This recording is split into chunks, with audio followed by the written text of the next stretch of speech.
Coucou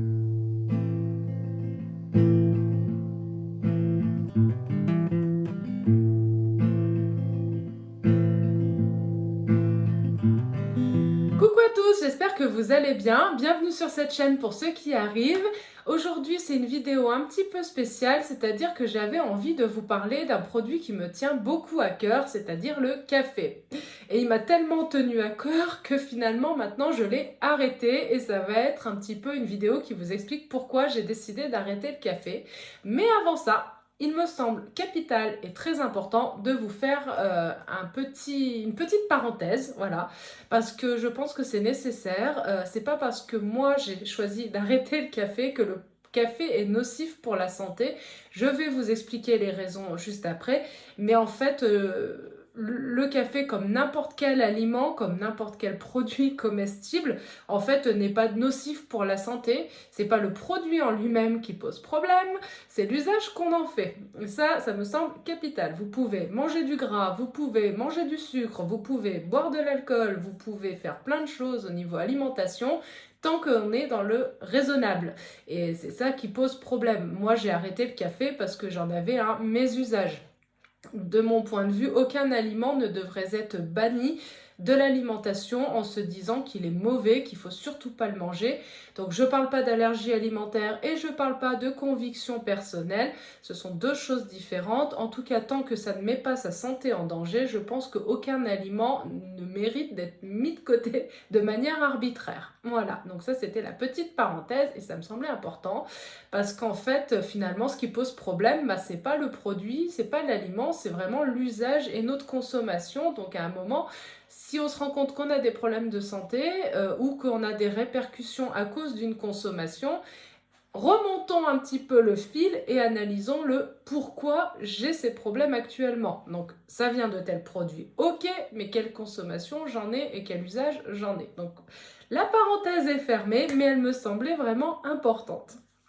Donc on va commencer tout de suite. Donc déjà, le café, je pense que tout le monde sait ce que c'est. En tout cas, c'est un stimulant et je suis même allée donc sur un site canadien dont je vous mettrai le lien en barre d'infos qui s'appelle le CAM, je crois, C-A-M-H, qui met carrément le café au même rang que les drogues et qui explique qu'en fait le café est une des premières drogues consommées au monde.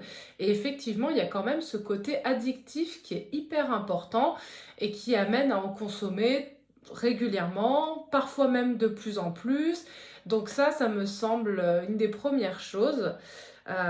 C'est que suivant l'origine du café, il n'y a pas le même taux de caféine dans les graines. C'est souvent ce qui amène d'ailleurs à une surconsommation, c'est qu'en fait, dans le café, ce qui nous intéresse là, c'est la caféine.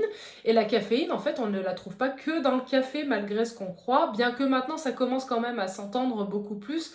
Et on sait qu'on retrouve de la caféine dans le Coca-Cola, dans toutes les boissons donc à base de noix de cola, dans le thé, dans le chocolat, dans certains médicaments contre la toux, le rhume, contre les maux de tête aussi. C'est reconnu que la caféine a un effet sur les maux de tête. Donc c'est aussi pour ça qu'il est utilisé parfois dans le domaine de la santé. Mais si on cumule un peu toutes les prises de différentes substances qui contiennent de la caféine, finalement on peut vite arriver à un surdosage. Donc il faut savoir que ce qui est traditionnel, enfin ce qui est admis à peu près, de ce que j'ai trouvé, c'est de consommer à peu près 400 mg de caféine par jour maximum, ce qui correspond à peu près 2 petites tasses de café. Et à partir de 600 mg, a priori, on est en surdosage et donc avec un effet toxique. Voilà, donc ça, c'est vrai qu'on ne se rend pas trop compte, on boit du café, on en boit le matin, on en boit le midi, puis en fait, au lieu de boire une petite tasse comme les Italiens, on va se boire une grande mug qui sera bien corsée. Donc tout cumulé, en fait, on est vite amené à dépasser cette dose et à ressentir les effets secondaires.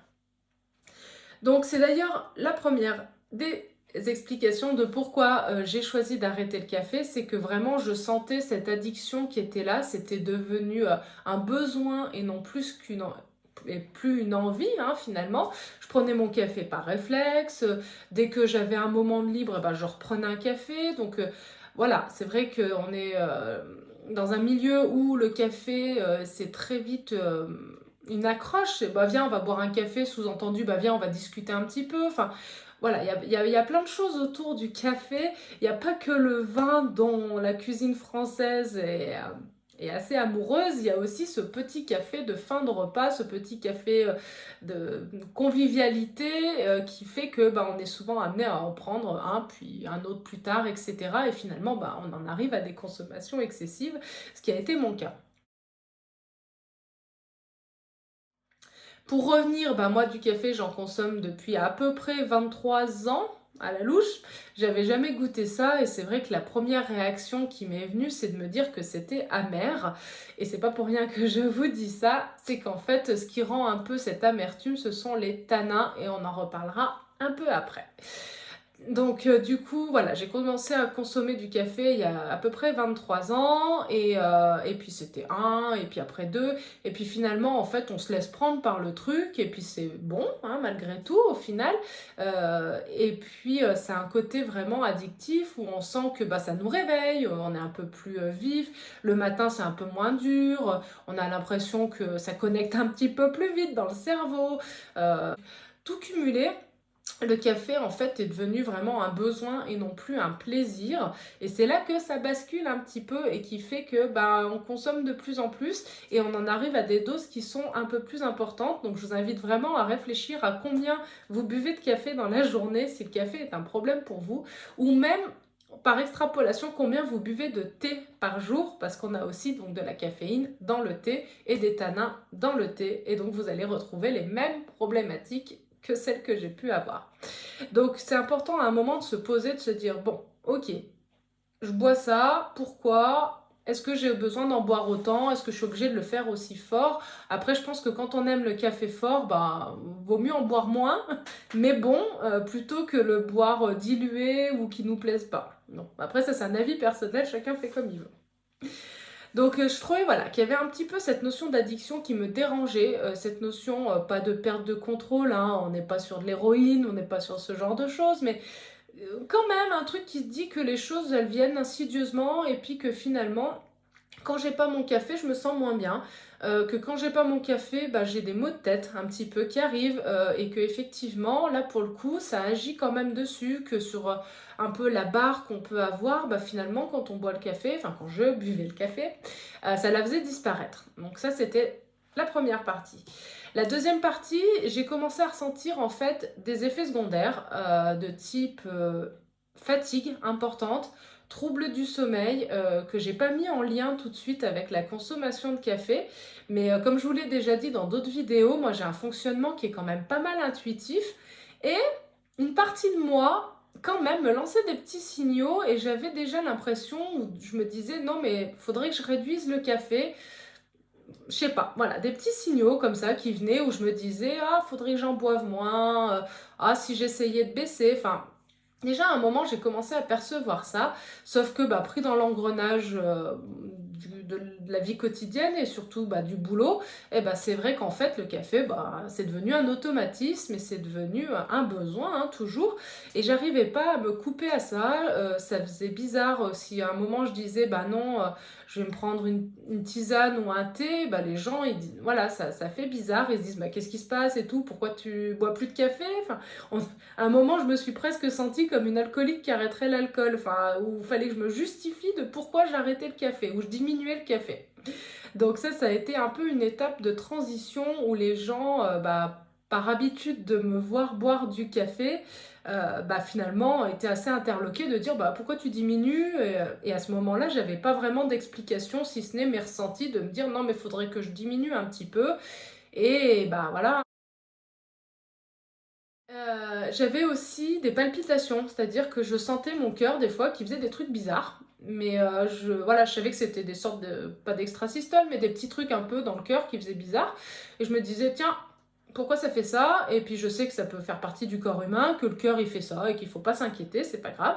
Mais je trouvais que c'était un peu plus fréquemment. Donc avec les problèmes aussi au niveau de la tension, avec un petit peu une tension basse par moment et puis peut-être plus élevée à d'autres. Enfin voilà, un petit peu des fluctuations comme ça. Et je me disais, bah c'est bizarre, mais sans faire de lien, toujours pareil. Et à un moment, en fait, il y a vraiment eu ce déclic, c'est-à-dire que j'ai fait un gros épisode d'anémie. D'ailleurs, si à un moment dans une vidéo, vous souhaitez que je vous parle de l'anémie et de l'alimentation, il n'y a aucun problème, vous me le laissez en commentaire. Donc j'ai fait une grosse anémie et j'ai commencé à chercher tout ce qui pouvait causer ça, parce que j'ai toujours eu un peu cette anémie de base, rien à voir avec mon alimentation, hein, même quand je mangeais beaucoup de viande, j'avais déjà de l'anémie, et je me suis dit, je vais quand même réfléchir à s'il n'y a pas des facteurs qui peuvent favoriser cette anémie, et en fait c'est là que je me suis rendu compte que le café, la caféine, donc le thé également, produisait en fait générait une mauvaise absorption du fer, et du coup, même si je prenais des compléments en fer, finalement ça ne permettait pas de les absorber. Donc, je me suis dit, là, ça commence à avoir un sérieux impact, donc on va vraiment se calmer, et c'est là que j'ai eu le déclic, parce que moi, je ne sais pas faire raisonnablement les choses. On en revient à ce que je vous disais au départ, c'est-à-dire que si j'avais été raisonnable, et si j'avais su me tenir à une consommation de 1 tasse de café le matin, et après je me calme la journée, ça aurait été très bien. Sachant qu'en plus, du coup, la caféine, si vous la consommez à au moins 1 heure des repas, elle n'empêche pas la fixation du fer alimentaire. C'est-à-dire que si vous consommez du fer à un repas ou un médicament, on ne va pas le nommer, mais enfin bref, un médicament à base de fer, si vous consommez du café, du thé, du chocolat ou du coca, enfin tout ce qui a de la caféine dedans, et finalement ça va générer que votre fer il va être quasiment pas absorbé, et en fait ça servira à rien. Voilà. Donc je me suis dit, oulala, on va arrêter le tir et on va arrêter le café. Donc j'ai arrêté le café, j'ai arrêté le thé. Et puis aussi, du coup, j'ai essayé de consommer de la vitamine C pour mieux absorber le fer. Mais on en reparlera dans une autre vidéo.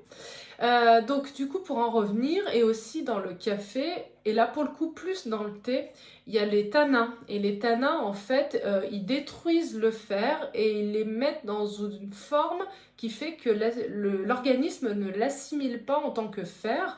Et du coup, vous vous retrouvez également anémié par manque de fer. En fait, c'est juste parce que du coup, ce sont ces tanins et cette caféine qui ont détruit votre fer que vous avez peiné à prendre, surtout si vous êtes végétarien ou végétalien. Donc du coup, vous faites des efforts pour consommer du fer, et puis finalement, du coup, vous détruisez tous ces efforts juste parce que vous consommez du café, du thé, même du vin rouge. Du coup, il y a des tanins dans le vin rouge au moment du repas. Alors, c'est pas tout qui est détruit, mais n'empêche que ça génère quand même une perte de fer, enfin une mauvaise absorption du fer. Voilà. Donc tout ça fait que je me suis dit, on va se calmer et on va arrêter le café. Voilà, et c'est vrai que quand je discute donc avec mes collègues et que je leur dis que le café, que les tanins, ça empêche la fixation du fer, c'est quand même assez féminin d'être anémié, et bien au final, je me rends compte qu'il n'y a pas grand monde qui le sait. Donc après, ils ont fait leurs recherches sur internet et tout pour vérifier cela, et effectivement, hein, de toute manière, si vous tapez café absorption fer, vous allez forcément trouver plein de liens sur plein de sites qui vont vous expliquer que la caféine et les tanins vous empêchent d'absorber le fer, et du coup vous donner un petit peu des conseils de comment faire pour que ça se passe mieux. Voilà, donc j'avais très envie de vous en parler parce que mine de rien, le café, ça fait partie de notre vie de tous les jours, et c'est vrai que là, franchement, j'ai plus de maux de tête, j'ai plus de palpitations, j'ai mon taux de fer qui est revenu à la normale. Alors c'est tout un ensemble, je n'ai pas fait que arrêter le café, mais en tout cas, ça y a contribué nettement. Je dors mieux, enfin, il y a tout un tas de choses qui font que le café, pour moi, dans mon usage qui était excessif, je précise, fait que je me suis dit qu'il fallait que je l'arrête. Voilà, donc j'avais envie de vous partager un petit peu tout ça. Et puis, si vous aussi, vous rencontrez des difficultés, vous rendez compte qu'avec certains produits, c'est compliqué, écoutez, n'hésitez pas à le laisser en commentaire. Voilà, on peut en discuter ensemble.